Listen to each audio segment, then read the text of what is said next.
मेरा screen visible है ना? हाँ, यस भैया। ओके।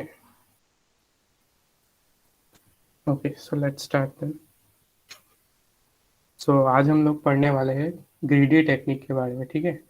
सो बेसिकली ग्रीडी जो है वो एक क्लास ऑफ एल्गोरिथम्स होते हैं जिसमें क्या होता है कि एक पर्टिकुलर कह सकते हो कि एक पर्टिकुलर पैटर्न होता है जिस तरह से हम लोग प्रॉब्लम्स को सॉल्व करते हैं। तो पहले तो ग्रीडी टेक्निक जो है वो किस तरह के प्रॉब्लम्स में यूज़ होते हैं। तो मान लो अगर कोई ऑप्टिमाइजेशन का प्रॉब्लम हुआ, ठीक है? तो ऑप्टिमाइजेशन के प्रॉब्लम में जनरली ग्रीडी टेक्निक यूज होता है। तो ऑप्टिमाइजेशन से मेरा मतलब है कि जिस प्रॉब्लम में मान लो मैक्सिमम या मिनिमम फाइंड करने को भूलते हैं विथ सम गिवन कॉन्स्टेंट्स।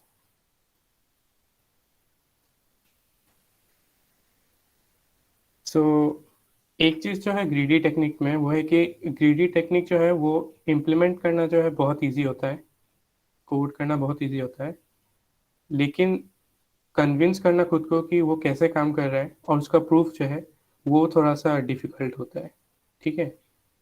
यही सबसे ज़्यादा मतलब कि कह सकते हो बॉटलनेक होता है ग्रीडी टेक्निक में कि प्रूफ जो है कभी कभी समझ में नहीं आता कैसे काम करता है। तो प्रूफ थोड़ा सा हार्ड होता है, इम्प्लीमेंटेशन जो है रिलेटिवली इजी होता है। ओके। सो ग्रीडी टेक्निक में कैसे प्रॉब्लम सॉल्व होते हैं मैं थोड़ा सा लेआउट बता देता हूँ, फिर मैं प्रॉब्लम से एग्जांपल से मैं एक्सप्लेन करूँगा। तो ग्रीडी टेक्निक में जो है ना आइट्रेशंस में हम लोग चलते हैं। तो क्या होता है कि हम लोग क्या करेंगे कि पहले आइट्रेशन में, मैं लिख ही देता हूँ, ऐसा आइट्रेशन स्टार्ट करेंगे। सो इन ईच आइट्रेशन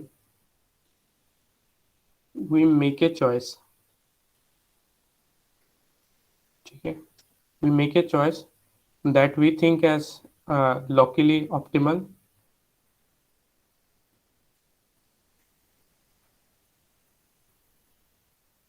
सो उस चॉइस को हम लोग क्या करते हैं अपने सोल्यूशन सेट में हम लोग उसको ऐड करते हैं। तो ये ऐड करने के बाद वो चॉइस को हम लोग अगर सोल्यूशन सेट में ऐड करेंगे तो हमारा जो सर्च स्पेस है वो रिड्यूस हो जाएगा, सर्च स्पेस रिड्यूस हो जाएगा। और फिर हम लोग जो है अपने रिड्यूस्ड सर्च स्पेस में सेम इस चीज़ को रिपीट करेंगे। ओके। तो इसका मतलब क्या हुआ? तो एक एग्जांपल से समझते हैं। मान लो मैं तुम्हें कहता हूँ कि तुम्हें मैं 10 डिजिट्स देता हूँ, ठीक है? मान लो D1, D2, D3, D4, D10। और मैं तुम्हें कहता हूँ कि इन 10 डिजिट्स को, डिजिट्स तो 0 से 9 तक होंगे, तो इन 10 डिजिट्स को जो है तुम्हें एक ऑर्डर में रीअरेंज करना है such that the resulting number is the maximum possible. Okay, got my question? So तो इसको कैसे हम लोग कर सकते हैं? तो काफ़ी सिंपल है, जैसे एक एग्जांपल ले लेते हैं। मान लो 3, 1, 1, 9, 2। ओके, मैं 5 तक लेता हूँ यहाँ पे।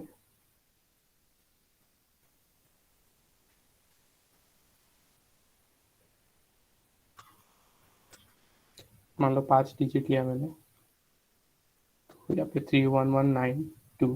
ओके। सो इनको मैं कैसे अरेंज करूँ कि जो नंबर बनेगा वो मैक्सिमम पॉसिबल होगा? तो जाहिर सी बात है मैं काम कर सकता हूँ कि सबसे पहले जो लार्जेस्ट नंबर है उसको मैं ले लेता हूँ, ठीक है? अब जो मेरा, देखो ये मैंने एक चॉइस लिया, ठीक है? तो मेरा चॉइस क्या था यहाँ पे? चॉइस था कि out of all the given numbers, out of all the numbers that are present, I will take the maximum out of them, ठीक है? तो मैंने मैक्सिमम नंबर को लिया, तो ये मेरा था चॉइस। तो ये चॉइस लेने का मेरा सर्च स्पेस रिड्यूस हो गया। तो अभी मैं इस सर्च स्पेस में जो है जो मैं ग्रीडी चॉइस बना रहा था उसको मैं फिर से अप्लाई करूंगा। तो 3, 1, 1, 2, इसमें से मैक्सिमम कौन सा है? 3। तो मैं 3 को इंसर्ट करूंगा। फिर नेक्स्ट 1, 1, 2 में 2 मैक्सिमम है, फिर 1 मैक्सिमम होगा, फिर 1 मैक्सिमम होगा। And you can say that this is the maximum number that we can get by rearranging these numbers in any fashion. This will be the maximum, right? So तो ये तो देखो कि काफी ऑब्वियस था कि ये कैसे काम कर रहा है, लेकिन इसके बाद हम लोग और भी कुछ प्रॉब्लम सीखेंगे जो ग्रीडी के अंदर ही फॉल करते हैं, लेकिन उनमें क्या होगा कि उतना ऑब्वियस नहीं होगा कि उसमें हम लोग क्या चॉइस करेंगे। ठीक है, तो वो काफ़ी मतलब कि उतना ऑब्वियस नहीं होता कि उसमें वो क्यों काम करेगा। तो उसके लिए क्या होता है कि हमें थोड़ा सा जो है कि ग्रीडी को कैसे प्रूफ करते हैं उसके बारे में थोड़ा सा नॉलेज होना जरूरी है। तो मैं स्टार्टिंग उसी से करूंगा कि मैं थोड़ा सा जो है तुम लोग को ग्रीडी प्रूफ टेक्निक्स के बारे में थोड़ा सा बताऊंगा, और देखेंगे हम लोग कुछ कुछ प्रॉब्लम्स में कि हम लोग प्रूफ टेक्निक से जो है कैसे ग्रीडी के सोल्यूशन को हम लोग प्रूफ कर सकते हैं। तो जैसे इससे स्टार्ट करते हैं, हाँ। तो इस प्रॉब्लम को how can we prove that this is the best answer that we can get. So before that I will like to tell you जो ग्रीडी सॉल्यूशंस होते हैं। तो ग्रीडी में जो है, देखो, ग्रीडी में अब दो तरह के जो है प्रॉब्लम्स हो सकते हैं। एक प्रॉब्लम होगा जिसमें जो है एक यूनिक सॉल्यूशन होगा, unique optimal solution.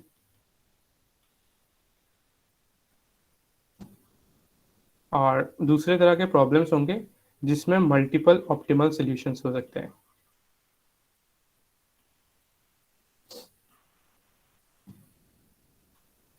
So depending on what type of problem is that, we can decide which proof technique we will use.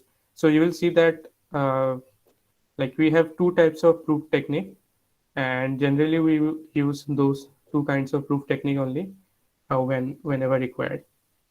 तो अच्छा, ये वाला क्वेश्चन देखो। अगर तुम्हें ये चीज़ समझ में आ रहा है तो इस वाले प्रॉब्लम में बताओ कि इन दोनों में से कौन से कैटेगरी में फॉल कर रहा है, यूनिक ऑप्टिमल सोल्यूशन या मल्टीपल ऑप्टिमल सोल्यूशन। कोई एक बार। Unique. Okay, right. So unique optimal solution में फॉल कर रहा है ना। तो हम लोग इसको कैसे प्रूव करेंगे, तो देखते हैं। तो मान लो, तो मैं क्वेश्चन को फिर से यहाँ पे लिखता हूँ, मुझे 5 डिजिट दिए गए, and for the sake of generality, let's take n digits. Okay, so I have been provided n digits. Now I have to rearrange them in a fashion such that, in an order such that the resulting number is the largest possible.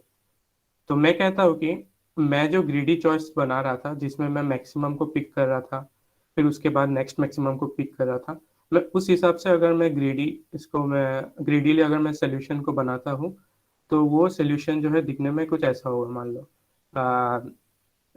इसको मान लेते हैं मैं P1, P2, P3, P4, Pn। मैंने यहाँ पे P क्यों लिखा, क्योंकि यहाँ पे जो है, क्योंकि एक परम्यूटेशन होगा इस n नंबर्स का, तो इसलिए मैंने इसको P से डिनोट किया। ठीक है, तो P1 जो है, it could be anything out of this n numbers, it can be D3 also, D2 also, doesn't matter, like whichever is the largest will go to P1, the second largest will go to P2 and so on। okay? तो मैं ऐसे लिख देता हूँ।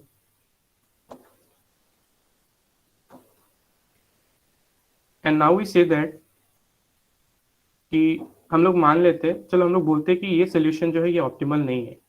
हम लोग बोलते हैं, ठीक है, ऑप्टिमल सोल्यूशन जो है वो एस स्टार है, जिसमें जो है नंबर्स इस तरह से अरेंज किए, P1 dash, P2 dash, P3 dash, Pn dash, right.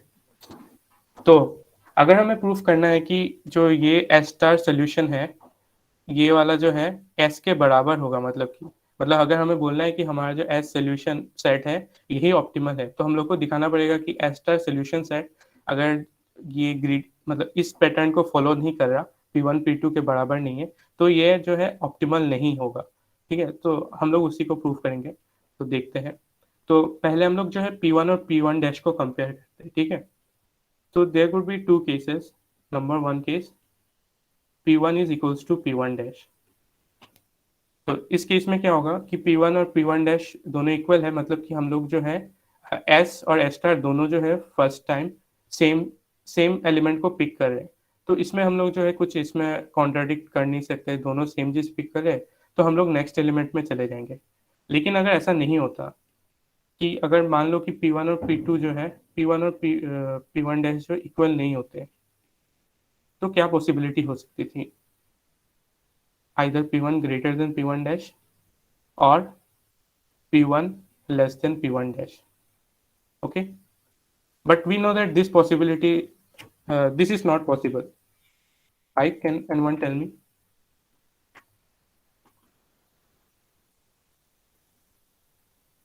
Since P1 is already the maximum element. Right. So p1 is already the maximum element, so it cannot be less than like any other element. So that is why this is not possible. So अगर दोनों equal नहीं है तो यही एक case हो सकता है, p1 greater than p1 dash.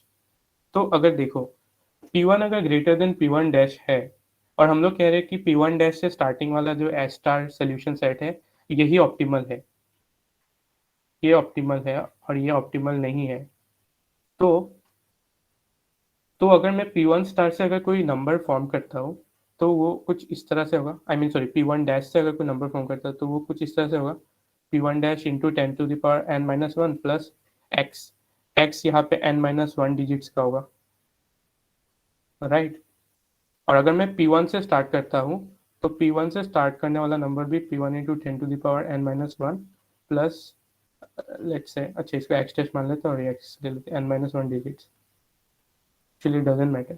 So basically हम लोग यहाँ पे देख रहे हैं कि p1 अगर लेस देन p1 डैश अगर लेस देन p1 है तो उससे जो नंबर जो एंड में जो फॉर्म होगा वो डेफिनेटली हम लोग कह सकते हैं कि वो लेस देन p1 से जो स्टार्टिंग नंबर है उससे मतलब कि लेस होगा, है ना. मतलब 5 से अगर हम लोग कोई नंबर स्टार्ट करते हैं तो वो डेफिनेटली 6 से स्टार्ट होने वाले नंबर से छोटा ही होगा. डजंट मैटर इसके बाद में कितना भी बड़ा नंबर आ जाए, right. So by this we can say that the initial assumption that we make that S star is the optimal solution and it doesn't follow the greedy ordering that we did in S. So this is not true. This is not true. So what it indicates that in any optimal solution for this question, the ordering should be follow whatever order it follows in solution set S. That is, p1 should be the largest and p2 should be the second largest, p3 should be the third largest and so on. Okay, so ये चीज समझ में आया? किसी को थोड़ा सा doubt हो तो बता दो. अगर समझ में आ गया तो एक बार चैट में लिख दो, कोई +1 लिख दो. I will continue.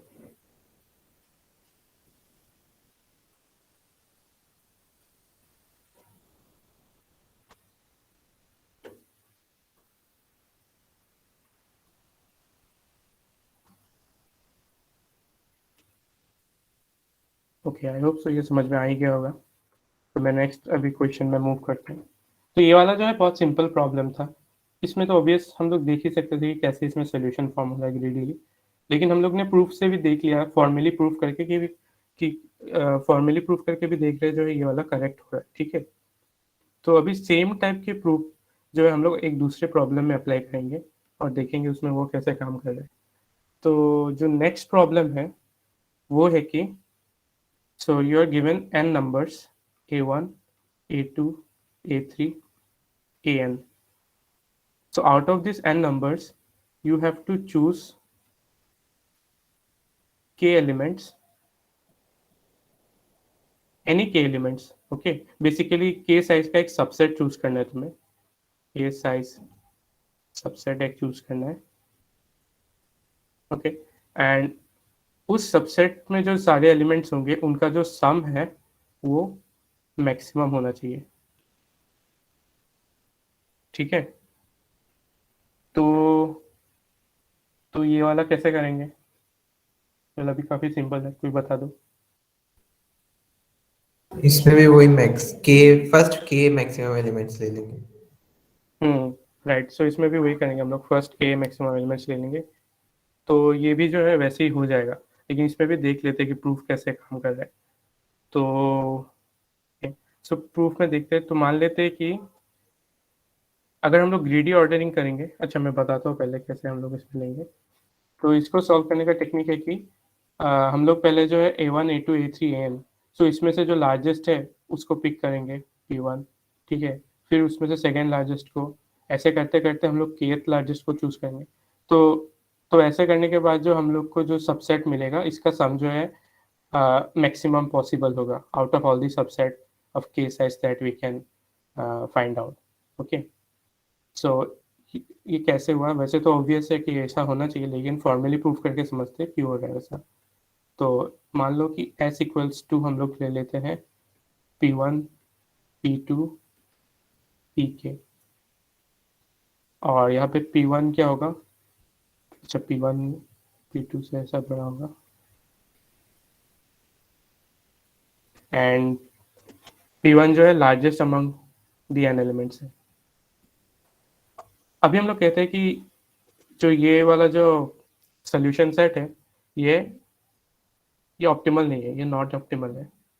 जो ऑप्टिमल सोल्यूशन सेट है वो होगा P1 dash P2 dash Pk dash. ठीक है, तो अगर हम लोग को बताना है कि अगर हम लोग को प्रूफ करना है कि हमारा जो एस सोल्यूशन सेट है वही ऑप्टिमल है, तो हम लोग को दिखाना पड़ेगा कि आइदर ये वाला जो सोल्यूशन सेट है एस स्टार ये इनकरेक्ट है या फिर इनकॉन्सिस्टेंट है, या फिर ये एस स्टार जो है एस के बराबर है। तो हम लोग को क्लेवरली ये चीज़ प्रूफ करना होगा। तो सेम है, इसी की तरह ही करेंगे हम लोग पिछले वाले की तरह। कैसे? तो P1 डैश जो है, तो P1 और P1 डैश, ठीक है, तो अभी फिर से देखेंगे, सेम दो केस हो सकता है। तो अगर P1 equals to P1 dash हुआ, so then we are fine, we will move to the next elements P2 and P2 dash. If they are not equal, then what we will do, then I can say that I can replace P1 dash with P1, and this will increase the sum of solution set S star, isn't it? अगर मैंने P1 को, since P1 जो है largest है, तो P1 जो है greater than equals to P1 dash होगा।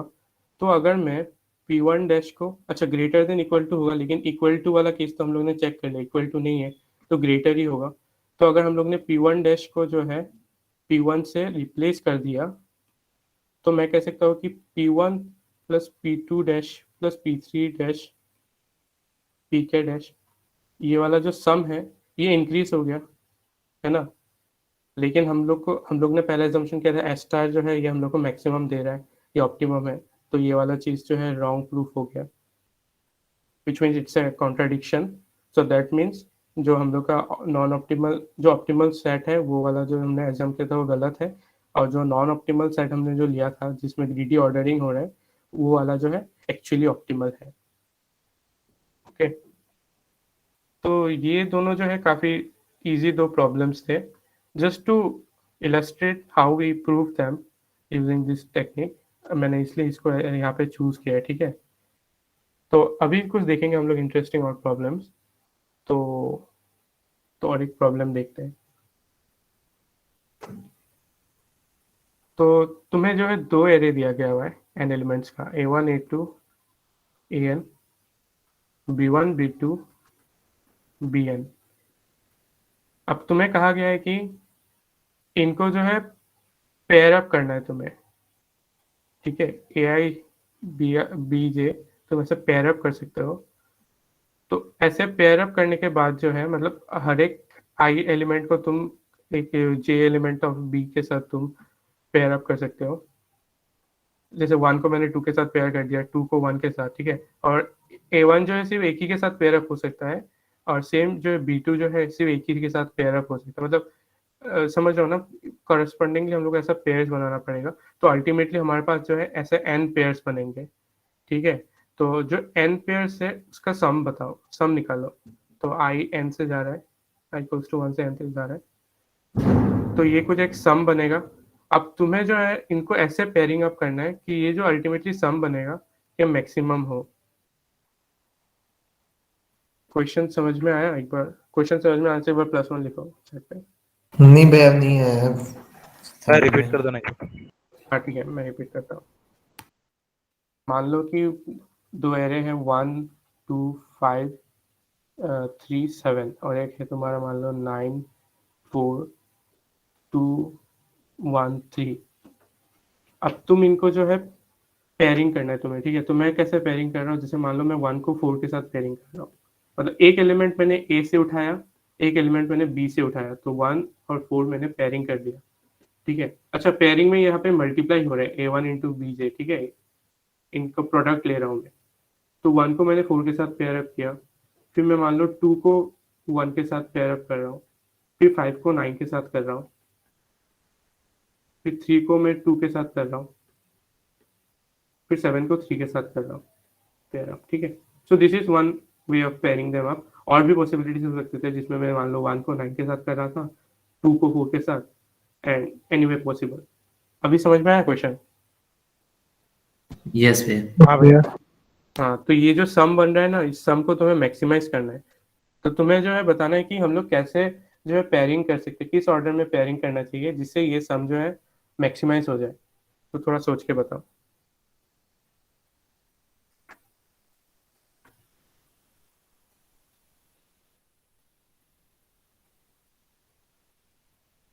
इसमें भी भैया शायद मैक्सिम ए के मैक्सिमम को बी के मैक्सिमम से करना चाहिए, एक है फिर मैक्सिमम। फिर सेकंड मैक्सिमम को सेकंड मैक्सिमम के साथ।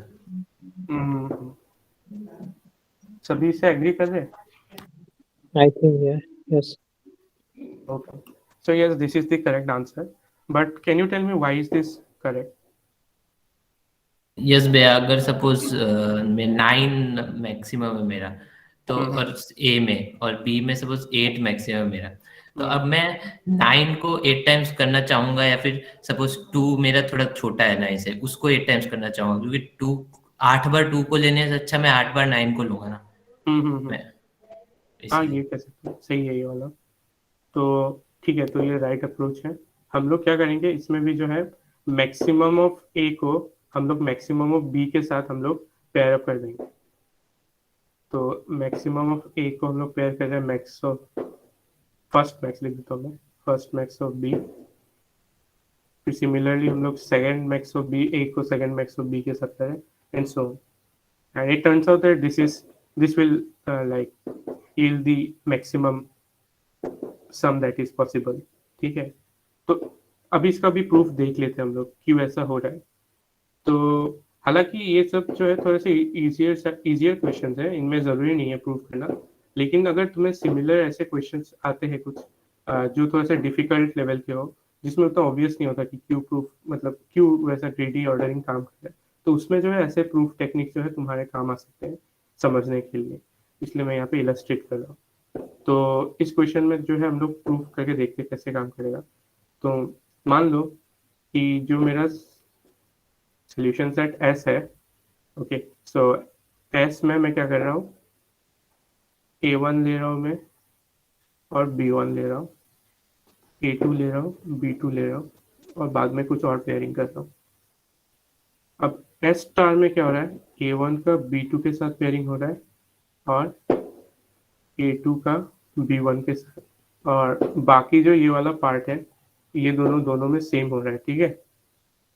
और यहाँ पे एक चीज़ है, A1 जो है A2 से बड़ा है, और B1 जो है B2 से बड़ा है, okay.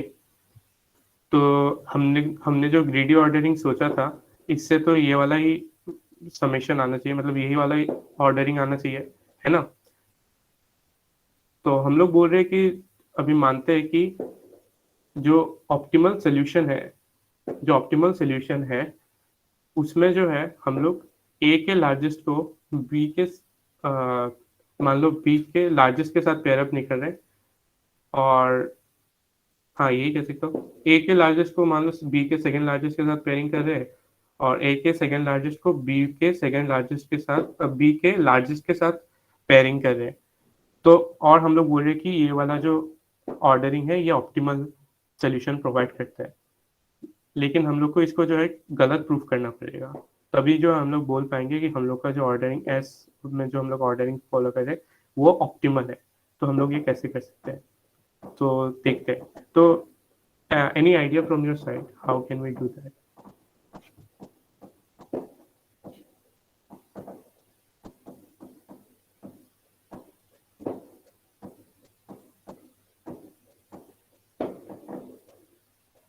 we have to in a way we have to show that S star में जो सम बन रहा है वो लेस देन S है।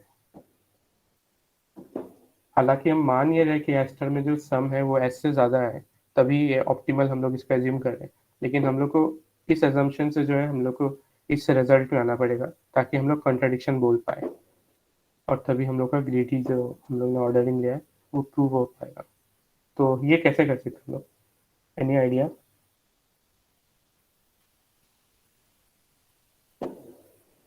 Any doubt in the question? By the way, question समझ में आया ना सभी को? Yes, किसी को sir. अगर क्वेश्चन में अगर किसी को अभी भी डाउट है तो फिर एक बार चैट में लिखो, +1 लिखो, मैं देखता हूँ। तो फिर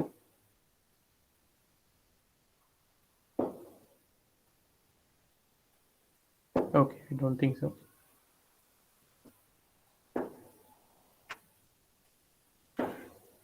तो चलो एक काम करते हैं, हम लोग क्या करते हैं, एस स्टार माइनस एस करते हैं, ठीक है? इन दोनों को सब्ट्रैक्ट करते हैं और देखते क्या होता है। तो अगर इन दोनों को सब्ट्रैक्ट करेंगे तो एस स्टार में क्या है, a1 b2 plus a2 b1 और plus something minus a1 b1 minus a2 b2 minus,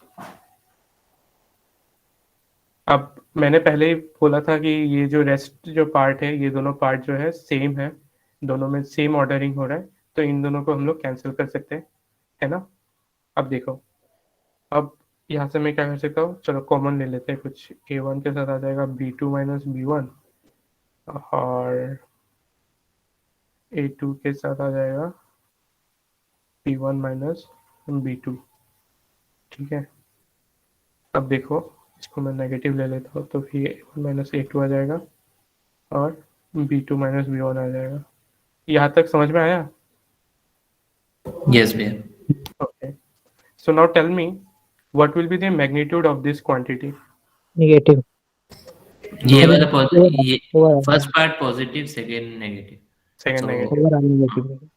Negative आ गया, ठीक है? So which is indicating that S star minus S is less than 0. Yes So भैया। that means S star is less than S, which is a contradiction. So that means हमने जो assumption किया था वो गलत है, तो जो ऑप्टिमल आंसर है उसमें जो है ये वाला ग्रीडी ऑर्डरिंग हमने जो पहले लिया था वैसा होना चाहिए, ठीक है? तो ये था एक टाइप के प्रूफ जिसमें क्या होता है कि जो ग्रीडी प्रॉब्लम है उसके एक यूनिक सोल्यूशन ही बनेंगे, ठीक है? और अभी और दूसरे टाइप के मतलब प्रॉब्लम हो सकते हैं ग्रीडी के जिसमें जो है मल्टीपल सोल्यूशन बन सकते हैं, तो उनको हम लोग कैसे सॉल्व करेंगे, तो वो भी हम लोग अभी देखेंगे। उससे पहले मैं थोड़ा बताना चाहूँगा कि ये जो प्रूफ टेक्निक है ना, तो ये जो है इतना मतलब कि स्ट्रेट फॉरवर्ड नहीं है, तुम लोग समझ ही गए होंगे अभी कि ये एक टाइप का स्किल ही होता है कि तुम्हें जो है प्रैक्टिस के बाद ही ऐसे प्रूफ करने के, अगर तुमने प्रैक्टिस किए होंगे तभी जो है तुम ऐसे क्लिक होगा तुम्हें दिमाग में कि कैसे हम लोग प्रूफ कर सकते हैं। इसका कोई जो है हार्ड एंड फास्ट रूल नहीं होता कि ऐसे क्वेश्चन को जो है हम लोग ऐसे ही प्रूफ करना पड़ेगा, तो डिफरेंट टाइप से मैनिपुलेट करना पड़ेगा जो प्रैक्टिस करने से ही आएगा, ठीक है? तो ये चीज़ एक है कि तुम्हें थोड़ा सा जानना चाहिए, और बाद में मैं अभी दूसरे टाइप के प्रॉब्लम में समझाता हूँ, उसके बाद मैं और एक चीज़ बताऊंगा। तो अभी हम लोग देखते हैं कि उस टाइप के प्रॉब्लम जिसमें जो है मल्टीपल ऑप्टिमल सॉल्यूशंस हो सकते हैं।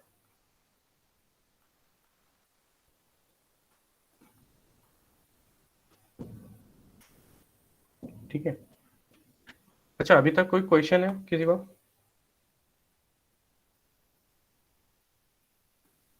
Okay, so multiple optimal solution वाले क्वेश्चन को देखते हैं। तो मान लो कि तुम्हें मैंने कुछ सेगमेंट्स दिए हुए, ठीक है? n सेगमेंट्स दिए हैं, और n सेगमेंट्स यानी कि वो नंबर लाइन में जो है वो लाई करते हैं।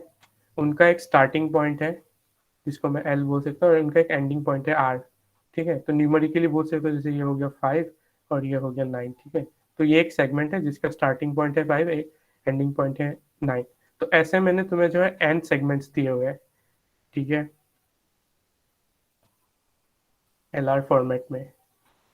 अब तुम्हें मुझे बताना है कि मैं जो है n सेगमेंट्स में से मैक्सिमम कितने सेगमेंट्स में चूज कर सकता हूँ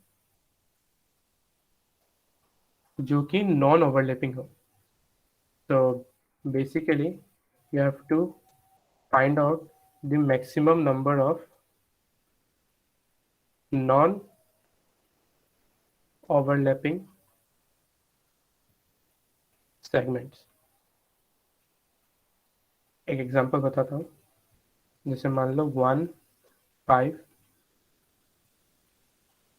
8 10 4 6, तो इसको अगर मैं नंबर लाइन में बनाऊंगा तो ये हो गया 1, ये हो गया 5 4 6 यहाँ पे आ जाएगा कहीं पे 4 6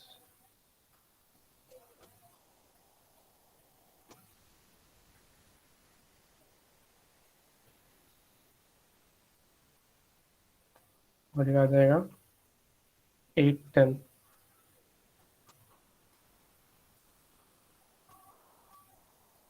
राइट, तो इसमें बताओ कि मैक्सिमम हम लोग नॉन ओवरलैपिंग सेगमेंट्स कितने दे सकते हैं?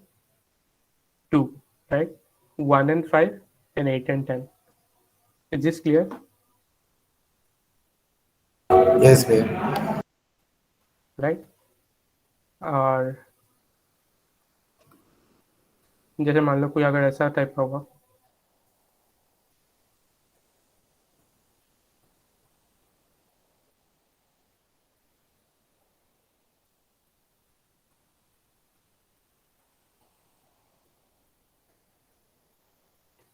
तो इस सिनेरियो में बताओ कि कितने मैक्सिमम हो सकते हैं?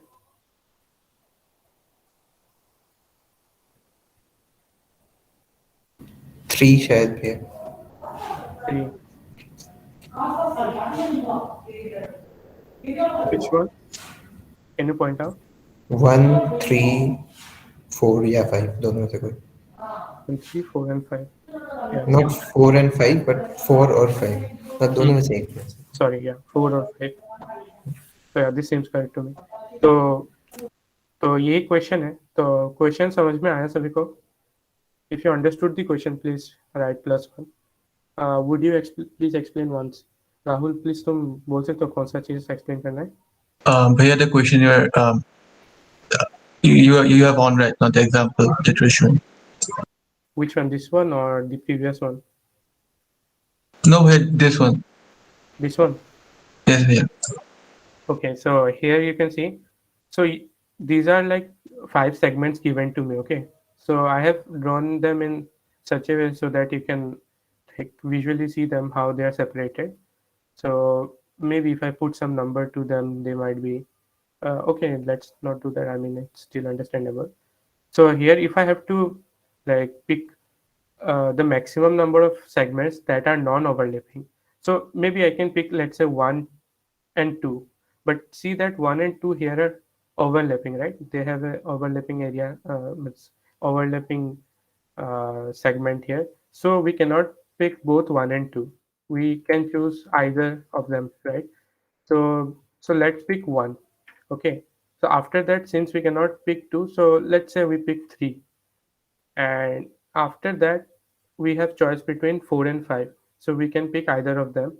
So in this way, we can see that the maximum number of segments that we can choose here is 3. Okay. Now note here that this 3 and 1 are not overlapping here.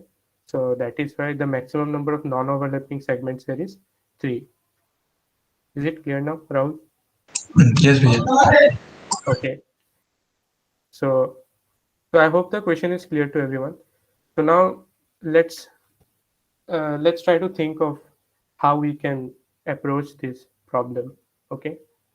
So let's attack this problem. Okay. So let's think of some ways how we can approach it. So कोई कुछ अगर दिमाग में idea आ रहा है कि कैसे इसको अप्रोच कर सकते हैं, doesn't matter if it's correct or wrong, just tell me, like we will see like later if it's correct or not. So yeah, go ahead. मैं सॉर्ट करके शायद कर सकता हूँ. Okay. एंडिंग के हिसाब से सॉर्ट करना, मतलब कहाँ पे एंड हो रहा है सेगमेंट, उसके हिसाब से अगर हम सॉर्ट करते हैं. कहाँ पे एंड हो रहा है, मतलब you are saying that okay, so sort by ending. So basically what it's trying to say is the one that is like that has the minimum ending point, right? So we will pick that first. Am I correct? Yes, भैया. Okay. So this is one way of, I'm sorry, this is one way of approaching this problem. There can be multiple ways of approaching this problem. Let's go through them and let's see which one is correct out of them, right? So any other way that you can think of. As I said, it doesn't matter if it doesn't have to be correct. Just try to think of a way.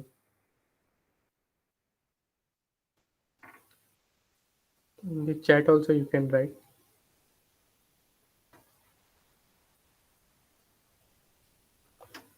So one way could have been like, as I said, we can sort by the ending. That is, let's say we have 1, 5, 2, 3, 7, 9. So the one that has the minimum order, minimum ending number, right? So that is ending the first. We will pick that at first. So here 2, 3 has the minimum ending out of all of this. So we will pick 2, 3 first. After that, tell me which one has the minimum ending. 1 5 has, but the starting point is overlapping, so we will not pick that. Okay, right. But right now we're just, as you said, we are just now like focused on how we will sort them. So Yeah. we are just sorting the segments. So by that we can say that 1 5 will come next in the sorted array of segments, and then 7 9. Okay, and we will see later on how we will go through these segments so that we get to the right answer. So one other way could have been like we sort by starting. Okay, so this could have been another possibility, and another possibility could have been why not we take the smallest segment first. Okay, so so sort by length. Okay, this is one more possibility. तो इनमें से कौन सा लेंगे जिससे हमें correct answer मिल सके, मतलब मैक्सिमम मिल सके.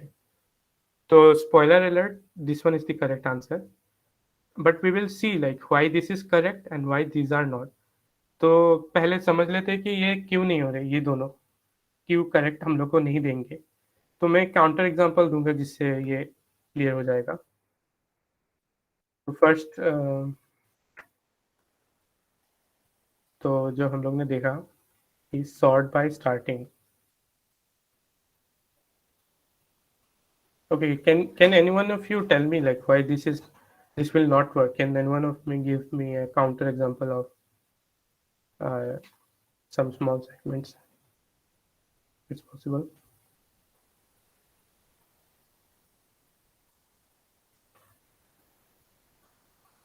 Anyone? Try to think about it. Like who told me about this approach? Sort by ending. Yes, me, भैया. Okay. So can you tell me like why this approach will not work? Sort by starting. So, yeah, if we sort it by starting and start iterating, then if we took the first one, then we'll like and start like then iterate to the next one, then we'll never know that if we can take it or not, because if how we'll do that, we'll maintain that the first element ended at here. So if I Okay, can you give me some counter example where we can easily show that if we sort by starting, then it will never be possible. Like we will always make a wrong choice. Can you give me an example of that thought, is or anyone else out of among you? Okay, so let me give you an example. So let's say that we have some segment which are like this. Okay, so clearly this segment, let me name them. So 1, 2, and 3. So one has the least starting value, like it starts the first out of all these three. So if we sort them, and let's say our by our greedy choice, so we are now concerned about what choice we will make, right? We have seen earlier, right, that in greedy what we do is we make a choice, right? And this choice, like the criteria which we like decide at the beginning, we stick by that, and we try to like take the choice by that criterion only. Okay, so what will be that choice criterion here? So the choice criterion I'm taking here is that i will take the I will take the segment that starts the first. Okay, and given that it is not overlapping with any segment that I have accumulated so far. Now, since I'm just starting here, so I will be prompted to take the first segment here, the segment one here, right? So I will take this segment here, okay? And after I pick this segment, you clearly see that these two segments become unavailable, right? But here you see that if I hadn't picked this segment, instead I had picked 2 and 3, then I would have got a better answer, that is 2. But since I picked this one, so I'm now getting answer 1, like one segment only, which is worse than the optimal answer, right? So this is a counter example to showcase that this sort by starting, this sort by starting will not work. Okay, is this clear, everyone? By Yes, the way, भैया. okay. Any doubt? Any doubt, please? In the chat also you can write, or if you are clear, then write +1 like before, so that I can proceed.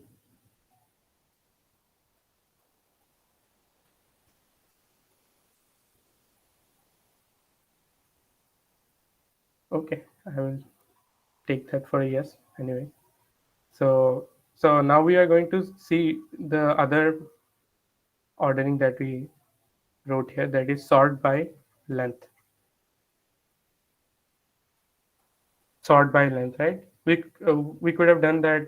We take the shortest segment first, then the second shortest segment, and it makes sense to go this way. But it turns out that this way will also yield us wrong answer. So why is that? Again, can anyone come up with some counter example? Okay, I will do that only. So basically, look at this example. So clearly, 1 and 3 are larger than 2. These two segments are larger than 2. But if we had gone by this ordering, that we take the shortest segment first, then we had been tempted to take 2 first, right? So if we took 2 first, then these two would have become unavailable. और फिर हमें जो है answer 1 मिलता, लेकिन correct answer जो optimal answer 2 होता, जो कि हमें नहीं मिल रहा था. तो that means that sort by length जो है वो भी फेल हो जाता है. सो these two ordering techniques will fail, as you have seen in these two examples. Okay, so uh, now obviously, see, I am not like genius that I came up with this on fly, like how where this will not work. I had done my homework, so I know that where this will fail. But we will also see, like, if you get stuck in such situations where you are not sure, like where your greedy algorithm could fail, like it could be hard to come up with some such counter example. So what we will do in that case, we will see that later on. Okay, so for now, let's see, like in this solution, why this technique, that is sort by ending, will work here.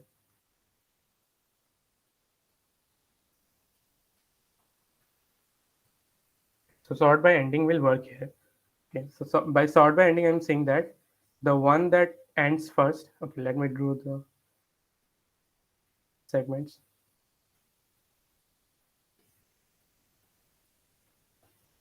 Okay, so wait.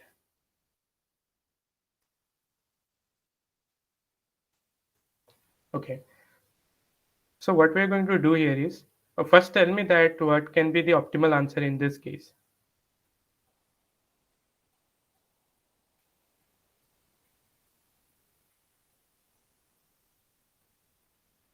Wait a second.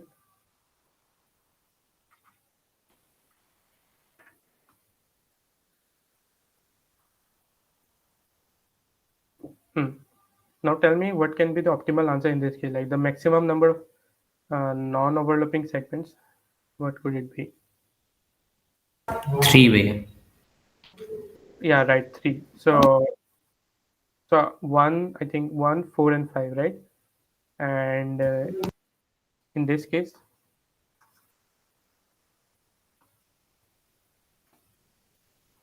mm, 2 is not overlapping with 1.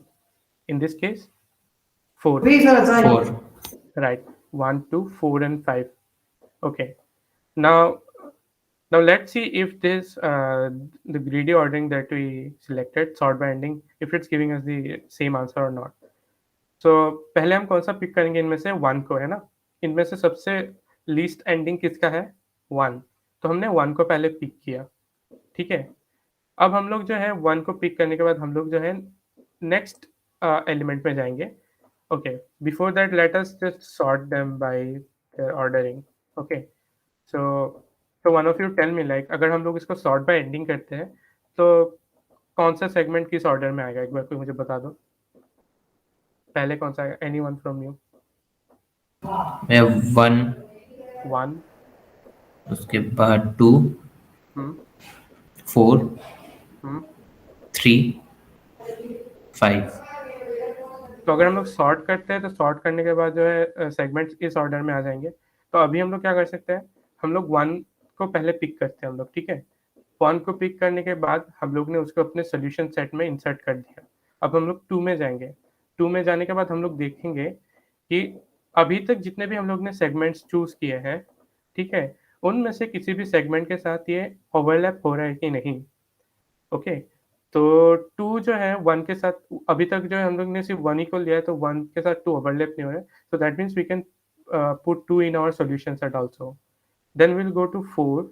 अब 4 में क्या हो रहा है कि 4 देखो, 4 भी जो है 1 के साथ ओवरलैप नहीं हो रहा, 2 के साथ ओवरलैप नहीं हो रहा, तो 4 को भी ले सकते हैं. But when we go to 3, then we see that 3 is overlapping with both, I mean 1, 2, and 4, all of these 3. So we cannot pick 3. And since we make the greedy choice, so we will stick by that. We will not pick 3. And then we go to 5, and 5 is very safe. It's not overlapping with any of them. So we pick 5, and we get the answer. What is it? 4 as the maximum non-overlapping segments. Now we'll see a more formal proof of this to understand clearly why this will work. Okay, and remember what we are, like, in which section we are right now. We are seeing questions where we can have multiple optimal solutions, right? Previously we saw those problems where we can have only one unique solution. Okay, so those kind of problems had a different proof, but this problem will have a different, not very different, but a different way of approach, you can say. Let's see. Okay,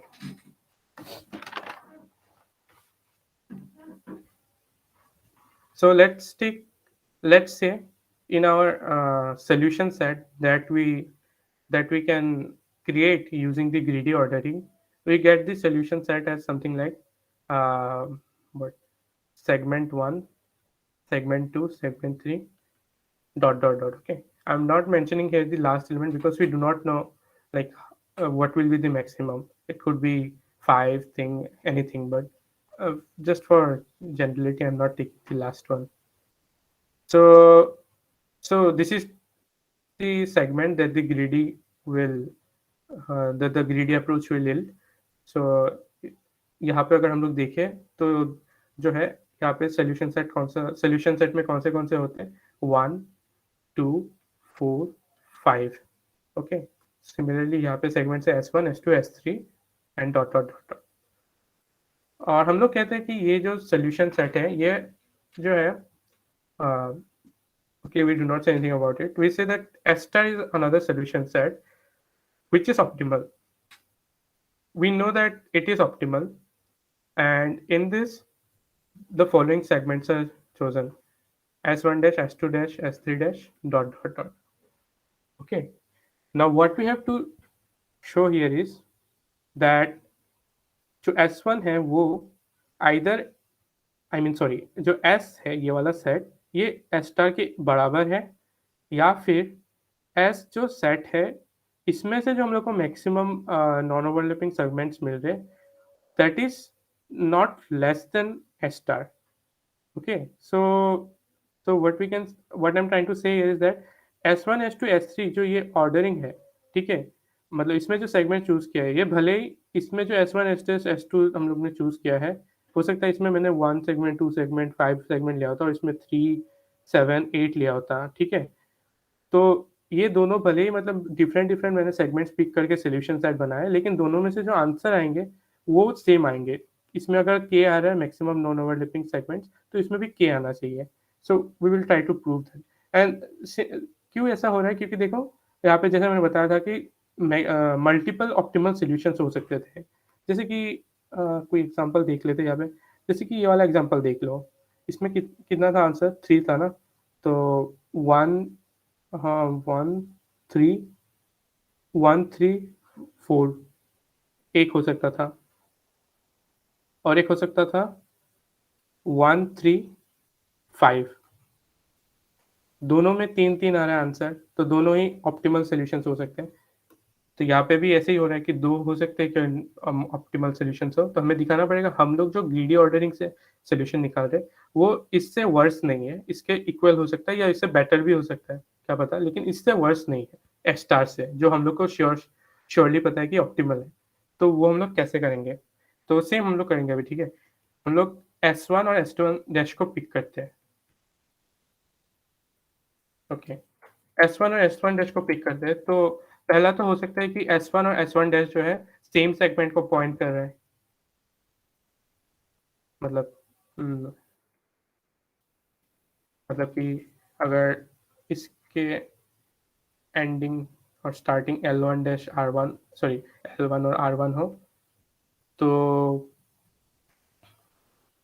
L1 dash R1 dash जो कि S1 dash के bounds है ये दोनों equal है respectively. This is one case जो mean कर रहा है कि हम लोग दोनों ही केस में जो है सेम सेगमेंट को पिक कर रहे हैं. तो यहाँ पे कोई डिफरेंस क्रिएट नहीं हो रहा तो हम लोग नेक्स्ट सेगमेंट पे मूव कर जाएंगे, S2 में चले जाएंगे S2 डैश में. लेकिन अगर ऐसा नहीं होता है, ठीक है, तो अब यहाँ पे थोड़ा सा अटेंशन देना. अगर ऐसा नहीं होता है तो बताओ क्या हो सकता है. अगर L1 R1 S1 है और L1 dash R1 dash S1 dash है तो अभी बताओ मुझे R1 और R1 डैश में क्या रिलेशन होगा. R1 डैश बड़ा होगा R1 से. R1 डैश बड़ा होगा, राइट. इक्वल भी हो सकता है. हाँ इक्वल भी हो सकता है. ठीक है, इक्वल हो सकता है जैसे 1 5 और 3 5 ये दोनों मान लो, ठीक है, तो इक्वल भी हो सकता है. लेकिन रिलेशन यही होगा R1 और R1 डैश में, ठीक है. अब देखो, अब मैंने क्या बताया था कि यहाँ पे अजम्पशन क्या है कि अगर हम लोग जो सेगमेंट चूज कर रहे हैं वो नॉन ओवरलैपिंग होना चाहिए. तो अगर S1 डैश सोल्यूशन सेट में आ रहा है S स्टार के तो S2 dash S3 dash S4 dash and whatever is there will not overlap with S1 dash, right. ये मान लो Yes, मेरा हाँ S1 डैश है तो यहाँ पे S2 डैश हो गया. फिर ये जैसे भी पैटर्न बना रहे हैं I don't care, but I know for sure that S2 dash and anything like in front of it will not overlap with S1 dash, है ना. और देखो R1 S1 जो है यहाँ पे ये S1 जो L1 R1 है वो मुझे पता है कि वो जो है at max R1 के बराबर R1 के बराबर हो सकता है. ये S1 है मेरा. इसका जो एंडिंग पॉइंट है, स्टार्टिंग पॉइंट का मुझे कोई आइडिया नहीं है लेकिन एंडिंग पॉइंट मुझे पता है कि एटमैक्स R1 डैश के बराबर हो सकता है या फिर इससे छोटा हो सकता है. तो अब देखो अगर S2 डैश S3 डैश अगर S1 के साथ ओवरलैप नहीं करे so I can say for sure that वो S1 के साथ भी ओवरलैप नहीं करेगा. Am I correct? यस भैया. Right. So we can say that how many of you got this point? If you didn't get this point, then please tell me. I will repeat. Do you want me to repeat that?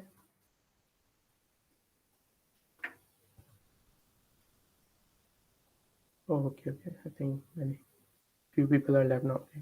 So S1, okay, I'm assuming that you got this point. So now what we can do is R1 and R1 dash, we can say that this two will not overlap. So मैं क्या कर सकता हूँ कि S1 dash को हटा के S1 को मैं इंसर्ट कर दे सकता हूँ.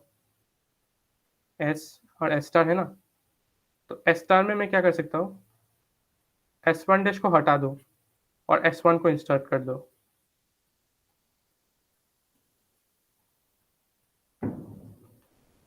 तो इससे बताओ कि क्या एस स्टार में जो मैक्सिमम आना चाहिए था नॉन ओवरलैपिंग सेगमेंट, क्या वो आई मीन डिक्रीज होगा इसके यहाँ पे इंसर्ट करने से? नो भाई, नो, राइट. तो ये नहीं होगा. तो इसका मतलब कि हम लोग जो है यहाँ पे अगर इसको ऐड कर रहे हैं तो ये आंसर जो यहाँ पे आई मीन वर्सन नहीं हो रहा है. तो इसका मतलब है कि जो हम लोग ने जो ग्रीडी ऑर्डरिंग चूज किया था, तो ग्रीडी ऑर्डरिंग चूज करने से क्या हुआ कि वो जो है हम लोग को ऑप्टिमल सोल्यूशन ही हम लोग को प्रोवाइड कर रहा है, क्योंकि हम लोग देख सकते हैं कि इसको जो है इसके बाद जो है हम लोग S2 डैश को हम लोग चेक कर सकते हैं, और फिर जो है हम लोग इसको फिर जो है ट्रांसफॉर्म कर दे सकते हैं S2 डैश में बाय S2 में, sorry, by similar rules. Same S3 dash को भी S3 में हम लोग चेंज कर सकते हैं without like worsening the answer. So ultimately S star can be completely transformed into S. So that is why we are saying that S is giving us the optimal solution, right? So this was the proof of this, I mean, problem. So this problem is like popularly known as activity selection problem. इसको check भी कर सकते हो Google में, काफ़ी मतलब standard problem है activity selection problem.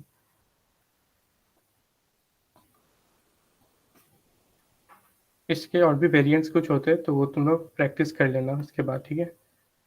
अब इसके बाद देखो, मैं और एक चीज़ बताने वाला था, तो भैया मैं वो बता दूं, मैं स्ट्रेस टेस्टिंग वाला बताने वाला था, या फिर लेट हो जाएगा? कितना टाइम लगेगा उसमें? ज़्यादा नहीं, 10 मिनट्स में. हाँ, बता दो. ठीक है. So as you saw here that जो ऐसे जो ग्रीडी से जो प्रूफ होते हैं, ये काफ़ी जो है मतलब कि कभी कभी डिफिकल्ट हो सकता है ऐसे प्रूफ करना, है ना?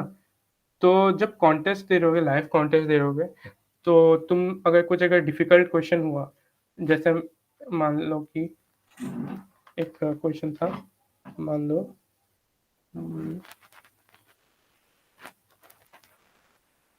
हाँ, A1 A2 A3 AN numbers दिए हुए. अब तुम्हें इसका एक परम्यूटेशन बताना है P1 P2 Pn, जिससे क्या हो कि P1 minus P2 plus P2 minus P3 plus P3 minus P4, इनका absolute value Pn minus 1 Pn, ये जो सम है ये मैक्सिमाइज हो जाए. For example 1 4 2 8 6. अब इसको मैं एक परम्यूटेशन ले सकता हूँ, मान लो 2 1 8 2 6 4, ठीक है? इसका अगर मैं निकालूँ ऐसा एडजेसेंट एलिमेंट्स का डिफरेंस और उसका सम निकालूँ मैं 1 माइनस 8, तो मैं डायरेक्ट लिख देता हूँ 7 होगा प्लस 6 होगा प्लस 4 होगा प्लस 2 होगा, तो ये हो जाएगा कितना 9 13 19, ठीक है? और इस केस में देखोगे कि यही जो है मैक्सिमम आ रहा है. तो अभी बताओ इसका कैसे ऑर्डरिंग कर सकते हैं कि ये वैल्यू जो है मैक्सिमाइज हो जाए ये वाला, राइट? सो इसके हम लोग कई तरह से ऑर्डरिंग सोच सकते हैं. जैसे एक मान लो कि हम लोग ने क्या कर सकते हैं कि हम लोग इसको डिक्रीजिंग ऑर्डर में या फिर इंक्रीजिंग ऑर्डर में हम लोग इसको सॉर्ट कर दे सकते हैं 8 6 4 2 1. But you can check by hand that this will not give us the optimal answer. This will surely give us something less than 19. Okay, so this is not giving us the right answer. So यहाँ पे correct technique क्या है मैं बता देता हूँ. कि जो लार्जेस्ट नंबर है उसको पुट करो, ठीक है। अब उसके लेफ्ट साइड में जो है मिनिमम नंबर, तो लार्जेस्ट नंबर 8 है, उसके लेफ्ट साइड में जो है minimum number, first minimum number 1 put करो, और उसके राइट साइड में जो है max second minimum number, second minimum, हाँ हाँ wait maybe I am wrong here, I think left side में, हाँ लेफ्ट साइड में फर्स्ट सेकंड मिनिमम पुट करो और राइट साइड में फर्स्ट मिनिमम। फिर यहाँ पे देखो, फिर यहाँ पे जो सेकंड मैक्सिमम है जो कि 6, इसको यहाँ पे पुट करो, ठीक है। फिर यहाँ पे जो इसके मिनिमम पुट कर दो, तो देख सकते हो एक काइंड ऑफ जो यहाँ पे एक माउंटेनियस स्ट्रक्चर बन रहा है ना। हाईएस्ट को लोएस्ट के साथ हम लोग ने पुट किया, फिर यहाँ पे एक पीक है उसके साथ यहाँ पे ऐसे वैलीज है, तो इस वे में हम लोग इसको मतलब ऑर्डर कर सकते हैं, और यही ऑर्डरिंग जो है करेक्ट आंसर हम लोग को देगा, ठीक है। लेकिन कॉन्टेस्ट के दौरान अगर तुम्हें ये ट्रिक मतलब क्लिक भी हो जाए, ठीक है, लेकिन तुम इसको प्रूव कैसे करोगे कि ये करेक्ट आंसर दे सकता है। So for that what we can do is we can go for stress testing, ठीक है। तो स्ट्रेस टेस्टिंग जो है ये एक फॉर्मल प्रूफ तो नहीं है, लेकिन काइंड ऑफ प्रैक्टिकल होता है कॉन्टेस्ट के दौरान। इसमें हम लोग क्या करते हैं कि हम लोग जो है जो प्रॉब्लम है उसका एक ग्रीडी सोल्यूशन जो हमें आता है, जो कि इसका टाइम कॉम्प्लेक्सिटी भी काफ़ी कम होगा, बिग ऑफ एन वैसा मान लो, एक ग्रीडी सोल्यूशन लिखते हैं, और सेम प्रॉब्लम का जो है हम लोग एक ब्रूट फोर्स सोल्यूशन भी लिखते हैं, जिसका टाइम कॉम्प्लेक्सिटी थोड़ा सा बड़ा हो सकता है, बट डजेंट मैटर क्योंकि हम लोग छोटे नंबर्स पे इसको ट्राई करेंगे। और हम लोग जो है इन दोनों सोल्यूशन को जो है सेम टेस्ट केसेस हम लोग फीड करते हैं और देखते हैं इनका आउटपुट क्या आता है। तो ये ओ ग्रीडी यानी आउटपुट ग्रीडी, और ये ओ बी ओ मतलब आउटपुट ऑफ ब्रूट फोर्स, और हम लोग चेक करते हैं कि ये दोनों जो आउटपुट आ रहे हैं ये दोनों बराबर है कि नहीं। अगर सेम हुए तो मतलब कि ग्रीडी करेक्ट आंसर दे रहा है, लेकिन हम लोग एक में चेक, सिर्फ एक टेस्ट केस में चेक करके तो हम लोग कंफर्म नहीं हो सकते ना। तो हम लोग जो है इसको hundreds and thousands of test cases में रन करते हैं, और अगर देखते हैं कि ऐसे टेस्ट केसेस में रन हो जा रहा है वो, अब मतलब सारे टेस्ट केसेस में से हंड्रेड्स एंड थाउजेंड में, तो हम लोग थोड़ा सा जो कन्विंस हो सकते हैं कि ये काइंड ऑफ करेक्ट सोल्यूशन है, right. So to do that एक कह सकते हो कि एक प्लगइन है सबलाइम में जिसको कहते हैं फास्ट ओलंपिक कोडिंग, ठीक है। तो काफ़ी यूजफुल, अगर जो सबलाइम यूज़ करते हो वो इसको डाउनलोड कर सकते हो अपने सबलाइम टेक्स्ट एडिटर में। तो इसमें क्या होता है कि ये जो टेस्टिंग का प्रोसेस है, स्ट्रेस टेस्टिंग का प्रोसेस है, ये ऑटोमेट कर देता है, ठीक है। तो मैं थोड़ा सा समझा देता हूँ, यहाँ पे देखो solve.cpp जो फाइल है इसमें मैंने क्या लिखा है, जो अपना ग्रीडी सोल्यूशन है, जो सोल्यूशन मुझे लगता है कि करेक्ट है, this is the greedy solution, but I am not sure if this is correct और नॉट। solve.good सॉरी solve_good जो है इसमें मैंने क्या लिखा है, एक ब्रूट फोर्स लिखा है। You can see that I'm like iterating on all the permutations, and फिर मैं उसमें से जो सारे पॉसिबिलिटीज को मैं एक्सप्लोर करके जो मैक्सिमम आंसर मिल रहा है उसको मैं प्रिंट आउट कर रहा हूँ, ठीक है। और यहाँ पे एक जनरेटर बनाया है जो इनमें टेस्ट केसेस जो है फीड करेगा। अब मैं इसको रन करता हूँ एक बार और देखते हैं कि जो हम लोग ने सोल्यूशन लिखा है वो इसके साथ परफॉर्म कर पा रहा है कि नहीं। ओके वेट, थोड़ा सा यहाँ पे रैंडम नंबर छोटा ले लेता हूँ।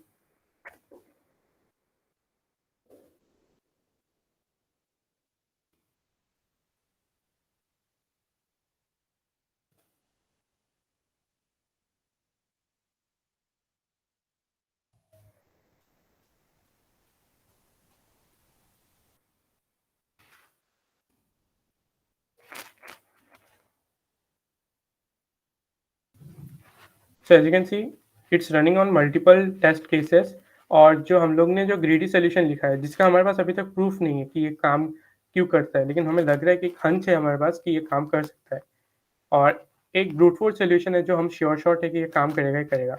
दोनों को हम लोग आपस में चला रहे हैं और देख रहे हैं इनका आउटपुट जो है for particular test case same आ रहा है कि नहीं।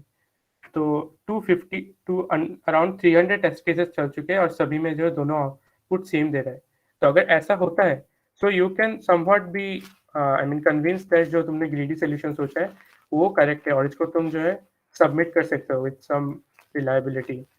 तो ये जो काफ़ी प्रैक्टिकल वे कॉन्टेस्ट के दौरान ये काफ़ी आसान हो जाता है, क्योंकि मैथमेटिकल प्रूफ हमेशा क्लिक नहीं होंगे सोल्यूशन के दौरान। तो तुम जो है जब कॉन्टेस्ट में कोई ग्रीडी प्रॉब्लम आएगा तो उसको जो है मल्टीपल वेज में जैसे जैसे हो सकता है तो उसको अटैक करना और देखना कि किसमें जो कुछ तो होंगे अप्रोचेस जो तुम्हें डायरेक्ट पता चल जाएंगे कि उसमें काम नहीं करेगा, और बाकियों में तुम देख लेना, बाकियों में अगर तुम्हें जिसमें थोड़ा सा लग रहा है, हंच है कि वो करेक्ट हो सकता है, तो एक बार स्ट्रेस टेस्टिंग करके देख लेना कि वो जो है ऐसे hundreds and thousands of test cases में चल पा रहा है कि नहीं। अगर होता है तो फिर तुम उसको सबमिट कर दोगे, तो मोस्ट ऑफ द टाइम वो जो है करेक्ट आंसर ही तुम्हें देगा। ठीक है, तो I think this is all about this greedy algorithm. भैया ये वो VS कोड में नहीं है क्या भैया plugin? I think VS code में भी एक प्लगइन है, लेकिन तुम्हें मैं ये शेयर कर देता हूँ, ठीक है, तुम देख लो। ओके भैया। और भैया वो रैंडम फंक्शन के ब्रैकेट में वैसे हम रेंज दे सकते हैं क्या उसमें? ये वाला जो थोड़ा सा तुम्हें देखना पड़ेगा, ये एक स्टडी क्लॉक, ये एक है, मतलब sorry, uniform int distribution int एक फंक्शन होता है। ठीक है, तो इसके बारे में पढ़ लेना, तुम कोड फोर्सेस में मिल जाएगा। तो इसमें तुम ऐसे रेंज दे सकते हो। ये वो सी वाला रैंड फंक्शन नहीं है, ओके कस्टम डिफाइंड है। ओके भैया। I've shared the link with you. Although I have some more problems to discuss, but it's fine I think, जो हम लोग ने डिस्कस किया है। तो अभी अगर ग्रीडी अगर प्रैक्टिस करना है तो ग्रीडी में देखो क्या होता है कि प्रूफ से अगर हम लोग देखने जाएंगे तो हमेशा सॉल्व नहीं होगा।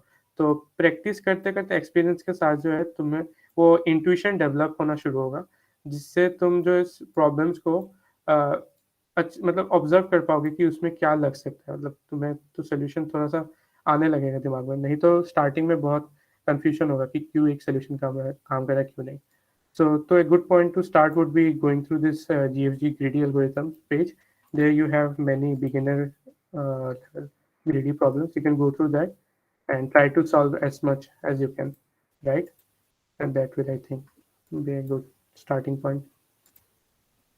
So that was all about greedy algorithms. Any doubts for this session?